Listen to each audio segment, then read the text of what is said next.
मेरा मानना है कि लक्ष्य कभी आसान नहीं होना चाहिए। वे ऐसे होने चाहिए कि आपको काम करने के लिए फोर्स करें, तब भी जब आप उसे करने में अनकंफर्टेबल हो जाएं। तैरना मेरे लिए नॉर्मल है, मैं रिलैक्स्ड हूँ, कंफर्टेबल हूँ और मुझे अपनी आसपास की चीज़ों के बारे में पता है। ये मेरा घर है। आप किसी चीज़ की सीमा नहीं तय कर सकते। जितना अधिक आप सपने देखेंगे उतनी दूर आप जाएंगे।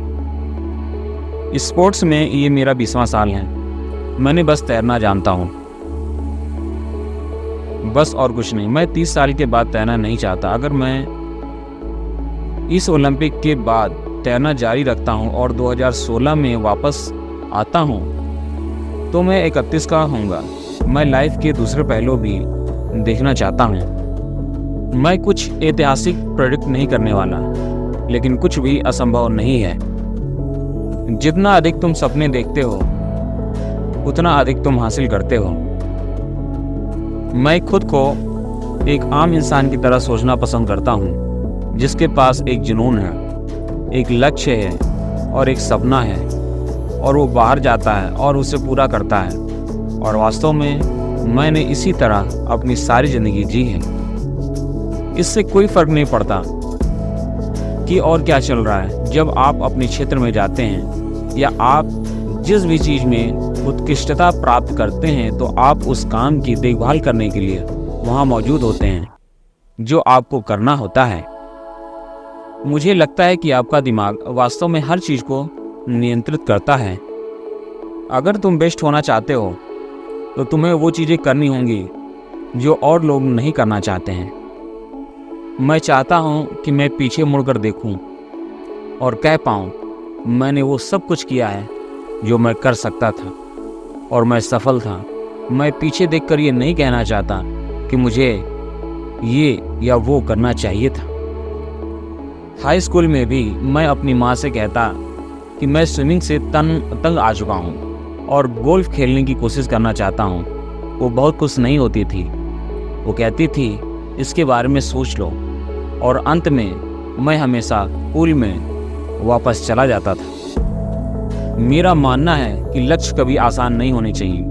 उन्हें आपको काम करने के लिए मजबूर करना चाहिए, तब भी जब ये उस समय असहज हो। मैं पानी में सबसे ज़्यादा रिलैक्स्ड महसूस करता हूँ। मैं गायब हो जाता हूँ। यह वो जगह है जहाँ से मैं बिलोंग करता हूँ। मुझे लगता है जो सबसे बड़ी चीज़ मैं करना चाहता हूँ वो है इस खेल में नए चेहरे लाना। जो बच्चे पानी से डरते हैं उन्हें लाना और पूल में सहज महसूस कराना। मैं भगवान में विश्वास रखता हूँ। मैं ये नहीं कह रहा कि मैं बहुत धार्मिक हूँ। ये अच्छा है बस इसलिए क्योंकि मेरा ये सपना था कि मैं तैराकी के खेल को बदलूं और अंततः ये हो रहा है। लोग कहते हैं तुम कितने लकी हो, तुम्हें दुनिया देखने को मिलती है, लेकिन मैं नहीं देखता। मैं होटल जाता हूँ और पूल्स में जाता हूँ और फिर यही करता हूँ बस। मैं जानता हूँ इस बार फिर 8 पदक नहीं होंगे। अगर आप मेरी तुलना उससे करना चाहते हैं तो ये आपका निर्णय है, मेरा नहीं।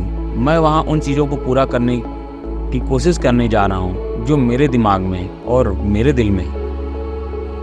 मुझे याद नहीं है कि आखिरी बार मैंने कब ट्रेनिंग नहीं की थी। मैं अपना मैक्सिमम टेस्ट करना चाहता हूँ और देखना चाहता हूँ कि मैं कितना कर सकता हूँ, और मैं तैराकी की दुनिया बदलना चाहता हूँ। अगर मैंने अपनी सर्वश्रेष्ठ तैराकी नहीं की, मैं इसके बारे में स्कूल में खाते वक्त दोस्तों के साथ सोचता रहूँगा। ये मुझे पागल कर देगा। मैं नहीं कहूँगा कि कुछ भी असंभव है। मेरा मानना है कि जब तक आप उसमें अपना मन लगाते हैं और उसके लिए काम करते हैं, समय देते हैं, सब कुछ संभव है। अगर मैं सिर्फ एक गोल्ड लेकर वापस आता हूँ तो लोग कहेंगे ये निराशा भरा है, लेकिन उनमें से बहुत लोगों ने ओलंपिक गोल्ड नहीं जीता हुआ होता है। इसलिए अगर मैं एक भी पाता हूँ तो मैं खुश रहूँगा। ऐसा भी समय था जब मैं प्रैक्टिस करने नहीं जाता था क्योंकि ये मुझे एक्साइट नहीं करता था।